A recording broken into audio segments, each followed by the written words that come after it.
Okay student, इसको हमें अब इस क्वेश्चन को हमें सिंप्लीफाई करना है, राइट।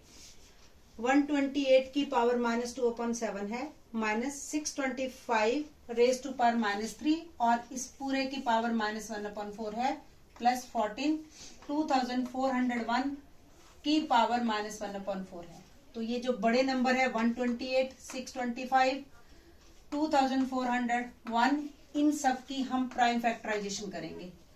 वन बाय वन हम पहले इन तीनों नंबर की प्राइम फैक्टराइजेशन कर लेते हैं। 128 की जब हम प्राइम फैक्टराइजेशन करेंगे तो हमें पता है कि 128 2 के टेबल से और 2 से डिवाइड हो जाता है। 2 से डिवाइड करेंगे तो 128 को तो 64, 64 को 2 से डिवाइड करेंगे तो 32, 32 को 2 से डिवाइड करेंगे तो 16, 2 से डिवाइड करेंगे 16 को तो 8, फिर 2 से डिवाइड करेंगे तो 4 और 4 को डिवाइड किया तो 2, 2 इस 2 को डिवाइड किया तो ये 1। मीन्स की 128 की जब हमने प्राइम फैक्टराइजेशन की तो हमारे पास 2 की पावर 7 आया, यहाँ पर 2 रेज टू पावर 7 और बाहर इसके फिर से पावर 2/7 है। देन अब हम 625 की प्राइम फैक्टराइजेशन करेंगे। 625 5 के टेबल से कट जाता है, तो 5 से जब हम 625 को डिवाइड करेंगे तो 125 आंसर आएगा। 125 को फिर 5 से डिवाइड करेंगे तो 25 आंसर आएगा। 25 को फिर 5 से डिवाइड करेंगे तो 5, 5 को फिर से डिवाइड किया 5 से तो 1 आया। मीन्स कि 625 की प्राइम फैक्टराइजेशन को हम इस तरह से लिख सकते हैं 2 1 2 3 4 5 हमारा 625 को प्राइम फैक्टराइजेशन करने के बाद 4 टाइम है तो हम इसको लिखेंगे 5 की पावर 4 और इसकी पावर है -3 और इस सारी वैल्यू की पावर फिर से 1/4 है।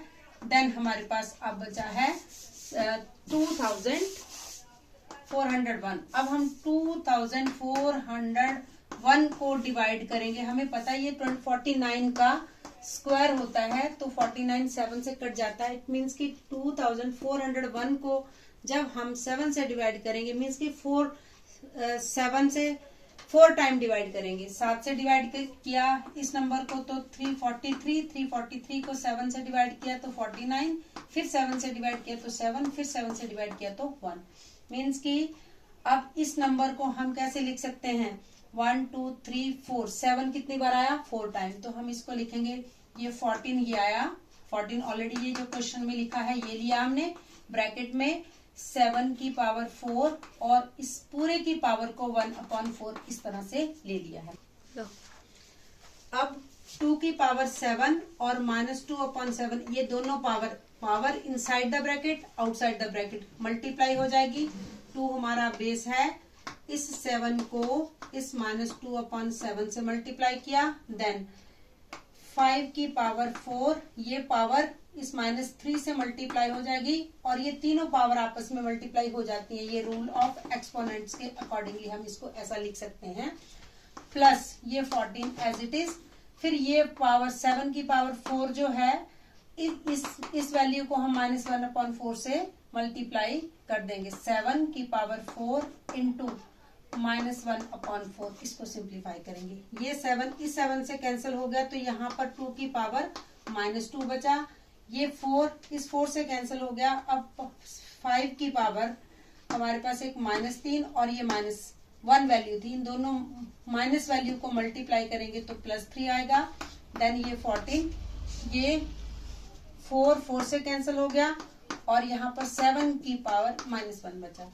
अब नेक्स्ट रूल ये है कि power of exponent, laws of exponent के अकॉर्डिंगली यदि किसी बेस की पावर माइनस हो तो उस बेस को यदि हम रेसिप्रोकल कर लेते हैं तो पावर जो नेगेटिव होती है वो पॉजिटिव हो जाती है। This is a law of exponent. So इस 2 को हम बेस जो है इसको 1/2 अगर हम लेंगे तो ये -2 की पावर +2 हो जाएगी। देन 5 की पावर 3 है तो 5 को हमने 3 बार मल्टीप्लाई कर देना। यहाँ पर 7 as it 14 as it is और 7 की पावर -1 है तो 7 को हमने 1 जब 7 किया तो माइनस पावर प्लस हो गया। देन अब 1/2 की पावर 2 है तो 1 का स्क्वायर 1 होता है और 2 का स्क्वायर मीन्स कि 2 का स्क्वायर मतलब 2 की पावर 2। 4 आया यहाँ सिंप्लीफाई करके, इस पूरे को सिंप्लीफाई करने के बाद 125, देन ये वाला 7 इस 14 को कैंसिल करके हमारे पास आंसर 2 ला देगा और 2 into 1 ये 2 हो जाएगा।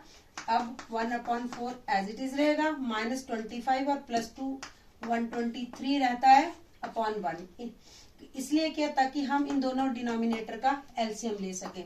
अब 1 और 4 का एलसीएम जो है वो 4 है। इस 1 को इस 1 से मल्टीप्लाई किया तो आंसर 1 आएगा। इस 4 को हमने -23, इस 4 को -123 से जब मल्टीप्लाई किया तो मल्टीप्लाई करके 492 होगा।